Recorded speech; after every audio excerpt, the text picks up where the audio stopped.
Notre pré-cleste Jova. Quoi ressemble-t-il? Il est comme un grand potier. Le potier travaille l'argile. Frères et sœurs, vous en avez peut-être entendu parler. Le potier, selon sa propre volonté, façonne l'argile en un certain vase. Et l'argile devient ce vase. Ce grand potier ne peut-il pas utiliser la madame argile identique, la madame masse d'argile, pour ensuite la diviser en deux, et avec une moitié de cette argile, façonner un vase d'honneur et avec l'autre moitié, façonner un vase d'usage vil? Le peut-il? Oui, il le peut, car le grand potier fait tout ce qu'il fait uniquement selon sa propre volonté. Comme il le trouve beau, ainsi il le fait. Il en va de madame pour notre pré-cleste. Il a le pouvoir de créer l'homme. Il peut destiner cette personne, déesse, le sein maternel, l'honneur. Et destiner cette autre personne, déesse, le sein maternel, la destruction future, sans obtenir la vie éternelle. Tout cela est décidé par le grand potier. Notre pré-cleste Jova. C'est pourquoi la Bible dit. Quelqu'un dira, puisqu'il en est ainsi, pourquoi Dieu fait-il encore des reproches?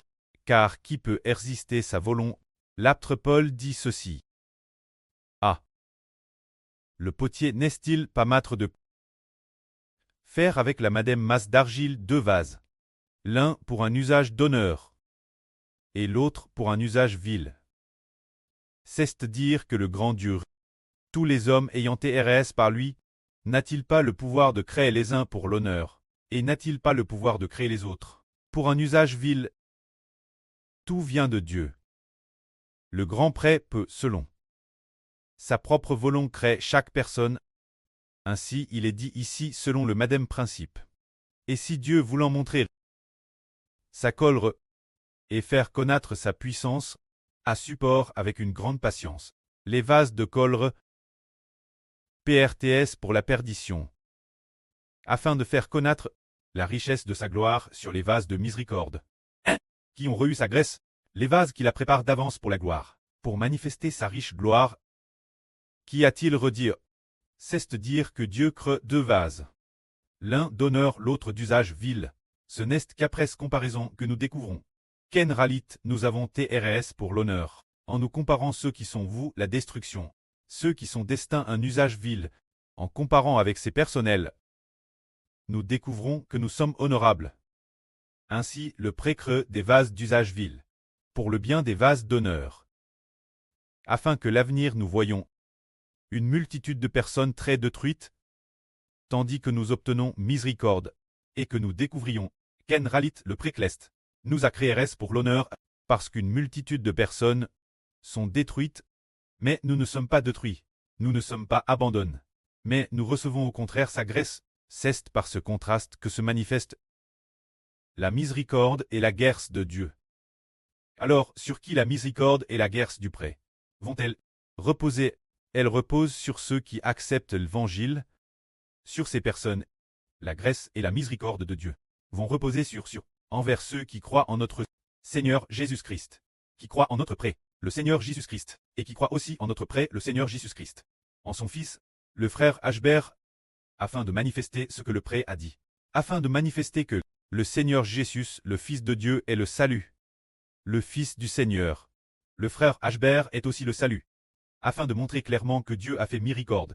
Ces deux fils a fait miséricorde au Seigneur et son fils Ber, en disant que tous deux sont le salut. Tous deux sont le salut. Tous ceux qui croient en eux deux ont la vie éternelle, manifestant le Fils que Dieu a l'œuvre. Pour cette raison, le pré nous fait voir que celui qui croit l'obtient, et celui qui ne croit pas prie. Waouh! Celui qui ne croit pas au Seigneur Jésus prie, et celui qui croit l'obtient. Alors, qui est ce Seigneur Jésus? Ils savent qu'il est le Fils unique, hautement l'œuvre par le pré-cleste. C'est pour faire comprendre aux gens que Jésus est le Rédempteur de l'humanité, qu'il est le Fils de Dieu. Le pré afin que les gens reconnaissent le Fils de Dieu. Tous ceux qui croient au Fils de Dieu, qui acceptent son Fils, reçoivent la miséricorde, ce qui a manifeste que le Seigneur est celui en qui le pré-cleste Jova prend plaisir. Concernant l'appel des hommes, recevoir la miséricorde, Dans le livre d'Ose de la Bible, il est prophétisé ainsi. Le livre d'Ose prophétise que les païens seront sauvés. Les païens, comment les païens l'origine? Les païens ne sont pas israélites. Ils ne sont pas le peuple lu de Dieu. Ce qui est merveilleux, c'est que ceux qui étaient l'origine, le peuple lu de Dieu, ne l'ont pas obtenu. Tandis que ceux qui n'est pas le peuple lu de Dieu, le sont devenus. Pour quelle raison? C'est de l'ancienne Grèce, du point de vue du Seigneur Christ. Car toutes les bénédictions doivent venir du Seigneur Christ. Si le Seigneur Jésus n'était pas venu dans le monde en tant qu'homme, alors les Juifs, les Israélites, étaient certes le peuple lu de Dieu. Mais après que le Seigneur Jésus-Christ est venu dans le monde en tant qu'homme, le plan original a changé. L'origine était les Israélites du Moyen-Orient, qui étaient le peuple lu de Dieu. Mais après ce que le Seigneur Jésus est venu dans le monde en tant qu'homme, il a dit, c'est comme si l'on disait, oh, l'alliance conclue auparavant ne compte plus. Elle est abolie. Seule la nouvelle alliance compte. La nouvelle alliance est l'alliance que le Fils de Dieu a conclue en sacrifiant sa vie. C'est cette alliance qui compte. Ainsi, c'est comme si les règles du jeu avaient changé. Ceux qui croient en Jésus deviennent le peuple lu de Dieu. L'ancienne alliance conclue avec des buffles et des moutons n'était qu'une préfiguration, un symbole de l'alliance que le Seigneur Jésus conclurait l'avenir pour que les hommes deviennent le véritable peuple de Dieu. L'alliance passait symbolique. On a regardé sous l'ancienne alliance conclue autrefois. A-t-il eu quelqu'un pour recevoir la vie? A-t-il eu quelqu'un pour recevoir le Saint-Esprit et obtenir la vie éternelle? Aucun n'est ce pas. Mais la nouvelle alliance, tous ceux qui croient en notre Seigneur Jésus l'ont reçu, tout comme l'ancienne alliance n'était que une préfiguration et un symbole. Ainsi, concernant le livre d'Ose, il est dit ceci, prophétisant que ceux qui croient en Jésus et reçoivent la GRC. L'Écriture dit ceci. Ce sont les paroles Madame de Dieu, celles qui n'étaient pas l'objet de ma compassion. Je ferai miséricorde. Et celui qui n'était pas mon peuple, je lui dirai, tu es mon peuple, et il répondra, tu es mon Dieu. Et au lieu Madame O, on leur disait, vous n'êtes pas mon peuple. C'est elle que l'avenir, on leur dira, vous êtes les fils du Dieu vivant. C'est dire que dans l'Antiquité, l'époque du prophète Ose, Dieu prophétisait DJ en disant, ceux qui n'est pas le peuple de Dieu. Se dire les païens, ils ne sont pas d'Abraham, ni des descendants d'Isaac et de Jacob, il n'est donc pas le peuple de Dieu. Mais Dieu dit, ils sont mon peuple. Ceux qui je fais miséricorde, c'est parce que Dieu a prédestiné ceux qui croiraient au Seigneur Jésus l'avenir, devenir de Dieu, les enfants ternels. Le peuple ternel, c'est pour cette raison qu'il est dit cela. Dans le livre du prophète Saë, il y a un tel passage, des phrases similaires celles-ci. Il y en a plusieurs qui disent « Jéhovah va faire couler des fleuves dans le désert ». Le désert fait référence. Un endroit sans vie, un endroit sans végétation est un désert. Ainsi, le désert est un symbole. Que symbolisait-il? Il symbolise toutes les nations et tous les peuples. Les gens de toutes les nations, qui n'ont pas de vie dans leur cœur. Toutes les nations. Tous les peuples, la Chine, les États-Unis, la Russie, l'Ukraine, le Moyen-Orient, l'Europe. De nombreuses nations qui n'ont jamais entendu parler de Dieu. Qui ne sont jamais NS de l'esprit.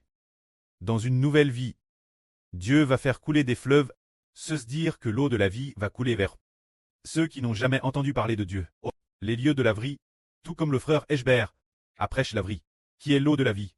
Ainsi, les nations qui n'ont jamais entendu le nom de Dieu vont maintenant écouter la parole. Toutes les nations qui n'ont jamais entendu le salut du Seigneur Christ vont pleinement savoir et pleinement comprendre.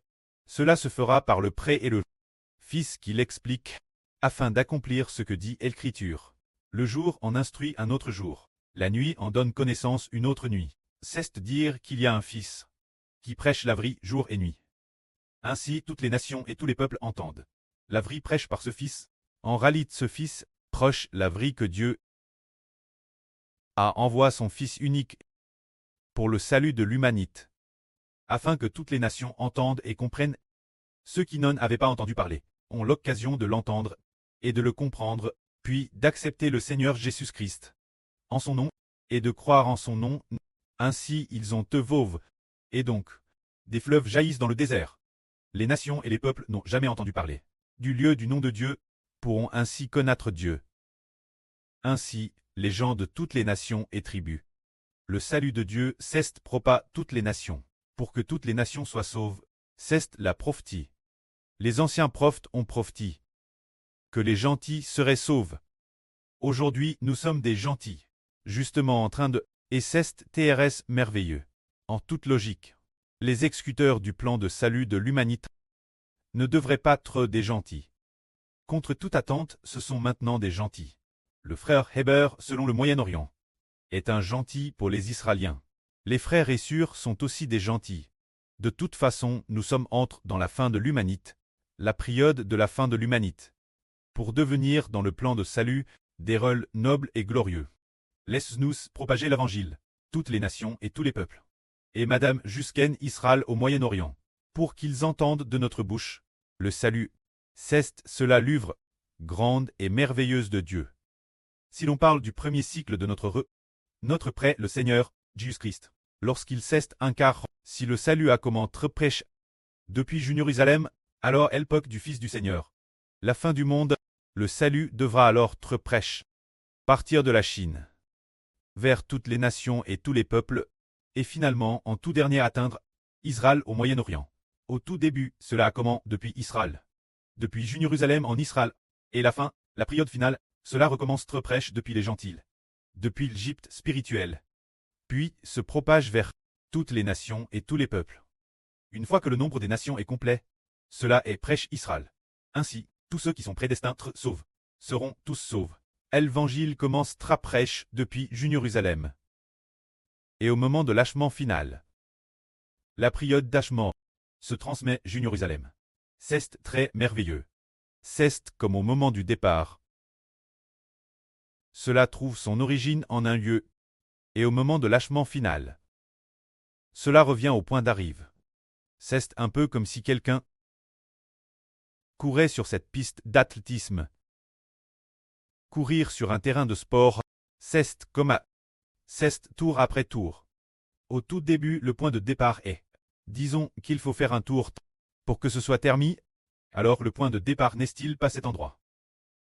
Le point de départ et le point d'arrive sont le madame endroit. On a simplement fait un tour, le point de départ de l'évangile est Jérusalem, et lorsque le point d'arrive final atteint également Jérusalem, l'évangile aura fini d'être prêché, le nombre des sauves sera complet. C'est le merveilleux plan du pré-cleste. Que la gloire soit rendue au prêtre et au Seigneur. Amen.